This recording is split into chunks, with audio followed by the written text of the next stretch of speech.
Hello guys, তোমাদের কাছে নিয়ে আসলাম ফুল ব্যাক ওয়ার্কআউট। তো সবার প্রথমে করে নেবে পুল আপস 15 থেকে 20টা করে রেপিটেশন, 3 থেকে 4টে সেট। তারপরেই চলে আসবে ল্যাট পুল ডাউন। এটা করে নেবে 15 থেকে 20টা 4টে সেট। এটা পারফর্ম করার সময় তোমাদের শোল্ডার উইথ গ্রিপ থাকবে, বেশি ওয়াইড রাখা যাবে না, আবার বেশি ক্লোজও রাখা যাবে না। তারপরেই চলে আসবে ভিবার। এটা তোমরা করে নেবে সেম 15 থেকে 20টা করে রেপিটেশন, 3 থেকে 4টে সেট, এনাফ।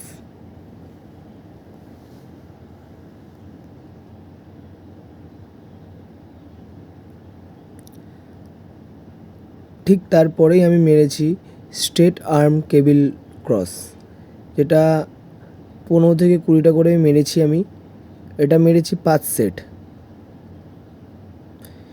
ঠিক তারপরে চলে আসবে সিঙ্গেল হ্যান্ড ডাম্বেল রো, যেটা আমি পারফর্ম করেছি বোথ হ্যান্ড 15টা করে 3 সেট।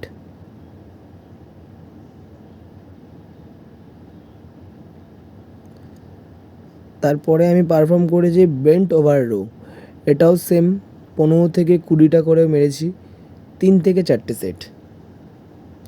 মাঝখানে ডেডলিফট ছিল, ডেডলিফটের ভিডিওটা করা হয়নি, তাই ডেডলিফটটা নেক্সট ভিডিওতে আমি দেবো। তো তোমরা দেখতেই পারছো আমার ব্যাকের এখন কন্ডিশন।